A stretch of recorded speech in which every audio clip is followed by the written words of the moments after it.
Ini sebenarnya pemerintah pada kerja kagak sih? Hutan gundul kagak tahu. Alam rusak karena pertambangan kagak tahu. Bandara ilegal beroperasi kagak tahu. Jangan-jangan selama ini kemiskinan dan pengangguran banyak juga kagak tahu. Gaji dan tunjangan pengen besar, tapi kerja seperti ini. Goblok semua. Pak Prabowo, kenapa Anda tidak mau menetapkan banjir bandang ini adalah bencana nasional? Mau usaha Anda dikorek-korek, usaha Cendana dikorek-korek, ya kan? Usaha Luhut dikorek-korek, usaha Jokowi dikorek-korek. Bahwa penyebab banjir itu adalah dari diri Anda sendiri, dari diri Anda in the gang. Rakyat yang jadi korban, rakyat yang bodoh mau aja ditipu. Mana nih ngumpul nih tukang ceboknya Prabowo, mana sama tukang ceboknya Jokowi. Ngumpul nih. Seorang Prabowo ini mau menjadi presiden untuk mengukuhkan usaha-usahanya Cendana, usahanya dia, sama usahanya Hasim, ya kan? Usaha-usahanya mereka. Kalian mau aja dibodohin. Omongnya Prabowo kan gini, saya sebelum meninggal ingin menjadi presiden. Ya iyalah, ingin mengukuhkan hartanya dia, hartanya yang selama ini yang tidak bisa berkuasa, ya kan? Hartanya kemarin yang tiba-tiba agak sulit tentang keuangan. Selama Presiden Prabowo menjadi Presiden Prabowo ini menjabat menjadi presiden, usaha hartanya langsung melonjak. Kata siapa Prabowo tidak punya utang? Nih mana nih tukang ceboknya Prabowo ini pakai data. Salam waras. Ini gawat sih guys. Kalau sampai benar apa yang disampaikan oleh Miss Julid bahwa Prabowo Indigen takut bisnis gelapnya terbongkar jika menerima bantuan dari negara lain, maka Prabowo Indigen betul-betul berakhir. Saya kira ini perlu ditelusuri kebenarannya. Kenapa sampai bencana ini tidak dianggap sebagai bencana nasional dan para pemerintah tidak mau menerima bantuan dari negara luar. Teman, kita harus mencatat drama nyata yang dilakukan oleh orang-orang yang merasa dirinya adalah kaum elit Indonesia. Pemerintah itu kekeh menolak bantuan asing. Mak yakin alasannya itu sederhana. Mereka takut kamera asing melihat penggundulan hutan yang mereka lakukan. Kalau kebuka, tamatlah reputasi kalian. Demi reputasi mengorbankan bangsa sendiri. Halah, bisa jadi juga presiden takut bisnis kelapa sawitnya yang seluas 97.000 hektar di Aceh. Tuh yang namanya PT Tusam Hutani Lestari ikut tersorot. Kemarin dia bilang ngomong jangan takut deforestasi. Tapi begitu bencana terjadi, dia bilang jaga hutan, kita jangan gunduli. Ngelawak lu bos. Terus presiden kemarin ke Aceh itu sebenarnya dia tuh mau cek bencana atau cek ladang sawitnya. Belum cukup pasca kunjungan ke daerah, pidato Prabowo itu membanggakan kelapa sawit lagi. Seolah di kepalanya itu cuma ada satu kata, cuan. Nggak punya empati loh. Pakai puja-puja si Bahlil lagi, seolah Bahlil itu orang yang paling sigap menangani bencana. Padahal semua orang juga tahu kebijakan dia itu salah satu penyebab besar kerusakan hutan di Indonesia. Dari kejadian ini, korban dan kerusakan begitu parah, nggak ada satupun dari kalian yang minta maaf. Malah pada cengengesan. Gubernur Aceh itu sampai menangis ketika diwawancarai Najwa Shihab. Mungkin dia tahu banyak, tapi dia tidak punya power untuk berteriak lebih kencang karena ada dewa-dewa di atas. Ini lagi Raja Juli bilang Kemenhub punya alat khusus untuk membedakan kayu ditebang dan kayu tumbang alami. Bang, anak SD juga ngerti, nggak perlu pakai alat. Nah, terus dia bilang akan menyerahkan kasus ini ke polisi. Hari gini percaya sama polisi. Aduh, maaf ya, mak sih nggak percaya. TNI yang mak anggap bersih aja, ternyata si Maijen TNI Firdianto yang diterjunkan ke lapangan pun kan bilang tidak ada bukti penggundulan hutan di sana.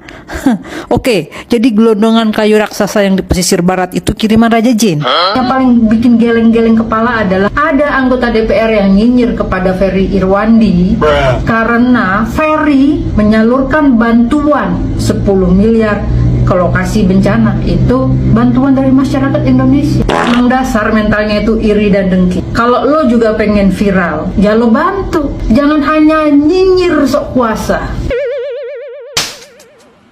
Inilah hasilnya kalau salah pilih pemimpin. Ketika jelas-jelas di depan mata nih ya, warga Sumatera tertimpa bencana alam, tapi ternyata orang nomor 1 di Republik Indonesia yaitu Presiden Prabowo masih sempat-sempatnya bahas politik. Ketika rakyat Sumatera masih berduka karena sanak saudaranya belum ditemukan, masih hilang, mobilitas rakyat Sumatera masih tersendat karena akibat bencana alam, kegiatan ekonomi warga Sumatera masih lumpuh karena terhambat bencana alam, ternyata presiden kita masih sempat-sempatnya bahas politik. Ketika pemerintah jelas-jelas gagal melakukan mitigasi bencana, gagal menyalurkan bantuan sandang pangan kepada warga yang terdampak bencana alam, ternyata presiden kita masih sempat-sempatnya bahas politik. Maksud saya tuh begini, di mana sih hati nurani seorang presiden pemimpin Republik Indonesia ketika rakyatnya jelas-jelas masih dalam situasi berduka, masih ada yang hilang, masih belum ada yang belum ditemukan, kegiatan ekonomi rakyat Sumatera masih lumpuh, ya, penyaluran bantuan sandang pangan kepada warga yang terdampak masih belum merata dan lain-lain. Bisa nggak sih ketika pidato hal-hal yang berbau kepentingan politik itu bisa nggak sih ditunda dulu gitu? Bisa nggak sih? Bisa nggak sih yang dinomorsatukan itu rakyatnya yang kesusahan ini loh, rakyat yang masih berduka ini loh, bencana alamnya dibereskan dulu, bisa nggak sih gitu loh? Kira-kira etis nggak ketika rakyatnya sedang berduka, pemimpin kita malah bahas politik?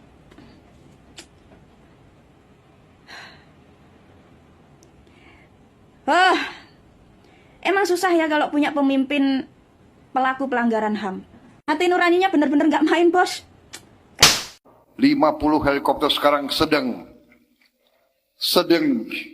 bergerak di daerah musibah. Oh iya Pak, permisi. Bencana banjir kayu gelondongan yang ada di Sumatera itu kan akibat penebangan hutan dan pertambangan.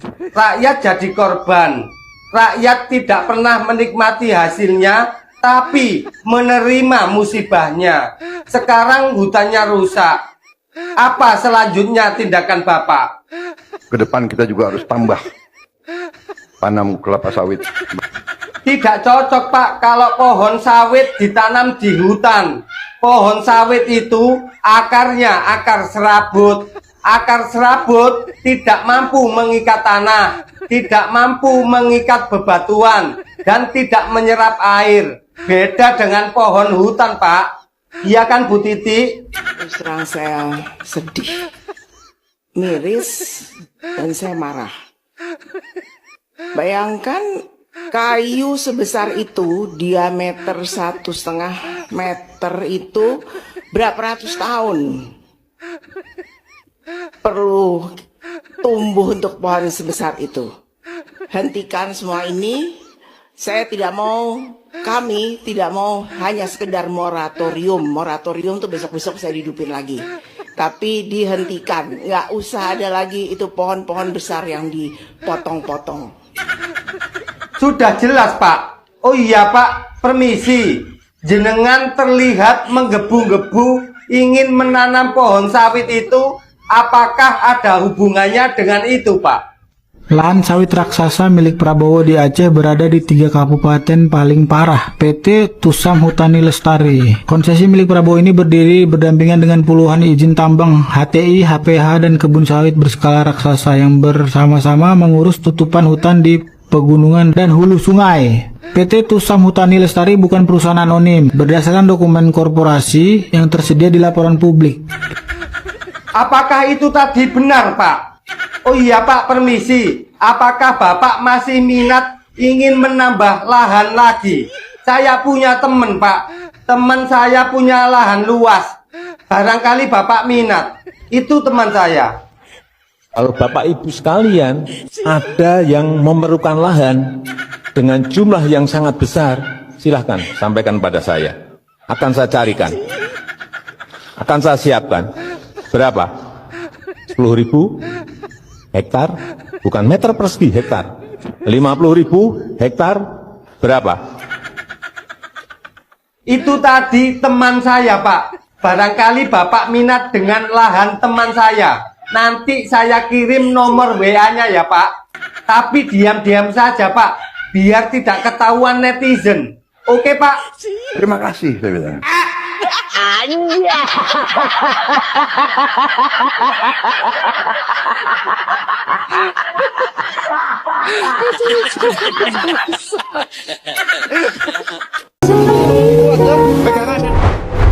Gubernur Aceh sampai nangis soal keputusan pemerintah pusat.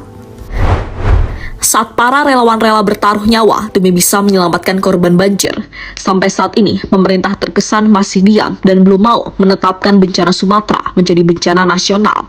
Hal inilah yang membuat Gubernur Aceh, yakni Muzakir Manaf, sedih dengan keputusan tersebut. Bahkan ia sampai menangis ketika sedang diwawancarai oleh Najwa Shihab. Kepada Allah, tidak sehari kepada manusia. Allah sebaik-baiknya yang memberi pertolongan. Ya. Kalau kita bergantung pada manusia, kita kecewa. Tapi kalau kita bergantung kepada Allah, ya kita terima semua apa adanya gitu. Kita akan terima apa adanya. Karena pun kita kan sebagai umat Islam juga telah diberi motivasi. Selain status bencana nasional yang belum diputuskan, Gubernur Aceh juga kecewa dengan pemerintah pusat karena sampai saat ini pemerintah Indonesia belum mau menerima bantuan dari negara asing. Hal inilah yang membuat dirinya akhirnya melawan kebijakan tersebut dan memutuskan untuk menerima bantuan dari beberapa negara, diantaranya dari Malaysia dan Cina. Tersalurkan semuanya bahkan tidak cukup, dan mereka bahkan dalam beberapa hari ini, hari Rabu akan datang membawa obat sebanyak 3 ton lagi bersamaan dengan dokter. Ya, mereka sedang evakuasi sekarang di tempat-tempat yang berat terkena banjir, sedang mengevakuasi mayat-mayat tertanam dengan lumpur. Itu pekerjaan mereka, tugas mereka datang kemari. Mereka bukan dari pemerintah Cina, tapi seperti LSM di Cina, ketemu Zakir Manaf pada media.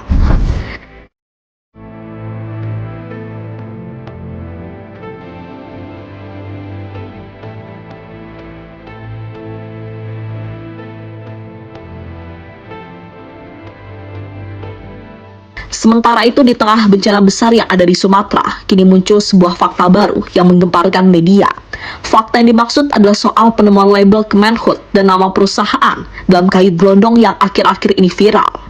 Itu berarti kayu gelondongan yang selama ini muncul bersama banjir adalah kayu yang berasal dari pembalakan liar yang dilakukan oleh Kemenhub maupun perusahaan.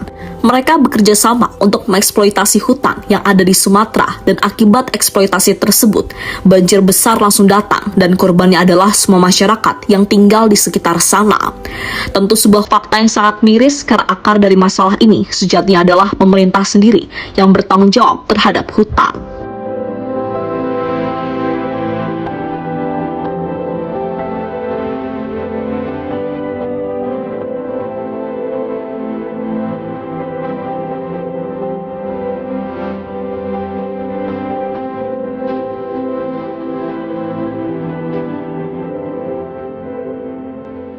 Jadi itulah update terbaru dari bencana banjir yang saat ini terjadi di Sumatera.